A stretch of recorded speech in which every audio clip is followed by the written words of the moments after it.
finally got into the bushes before he saw me. No, not he. It. My heart was racing as I heard the footsteps grow louder. I felt nauseous and dizzy. Why did I even stay so long? I thought. My face felt tight. I just wanted to scream.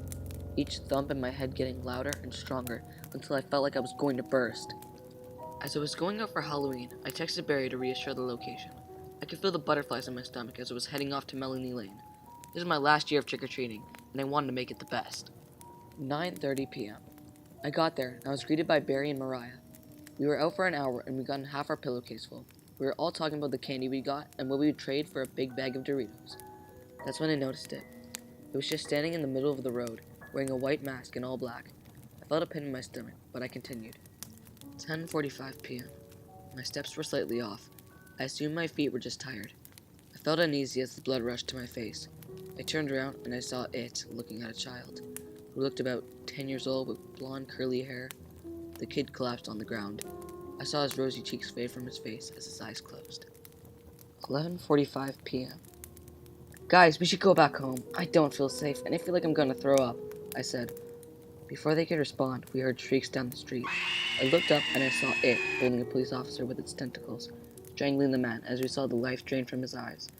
He was slammed on the ground, blood coming from his ears. That's when we ran towards a group of tall bushes in someone's backyard. Mariah and Barry and I huddled up. Mariah was on the verge of tears, sniffling.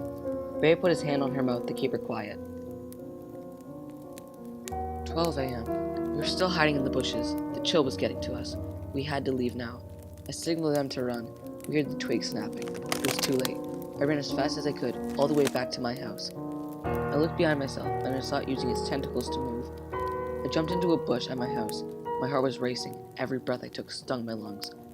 As I heard the grass rustling, I looked above the bush and saw it take its mask off, revealing two bright red glowing spots from its eyes. There wasn't any color on its face, just a black abyss. I ducked back down. It screeched at a high-pitched frequency, making me feel pressure getting higher and higher in my head. The thump in my head getting louder and stronger until I felt like I was going to burst. Everything went silent. I saw the tentacles come towards me, and I laid on the ground. Right before it could grasp me, I heard two kids walk by in a panic. I heard it move away and creep up on the kids. I heard a scream and a snap. This was my only chance. I darted into my house, turned all the lights off, and locked all the doors. 12:40 a.m. I crept into my room, closed the doors gently. I went onto my phone and texted Barry, asking if he was okay, and he sent me a picture of him in his bed, eating a Mars bar. I saw that Mariah sent me a video. It was a video of herself shaking and holding her cat. I called them. My heart sank when I saw that glow in my room. I heard the vibrations on the floor. I immediately ended the call. I looked at the phone and saw that it was Mariah's phone. I rechecked the video, and that's when I noticed that there was a red glow outside of her window, and the window opening slowly. The sound of the closet door hitting my door made me jump. I stared into the closet, quivering. I sat there for several minutes and finally mustered up the courage to flash a light in there.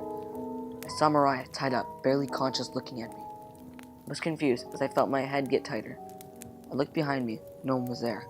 I saw the mask on the floor. I felt a drip on my hand. It had a metallic smell. I looked up, and there it was, its bloody mouth dripping. Those tentacles were sharper than I imagined.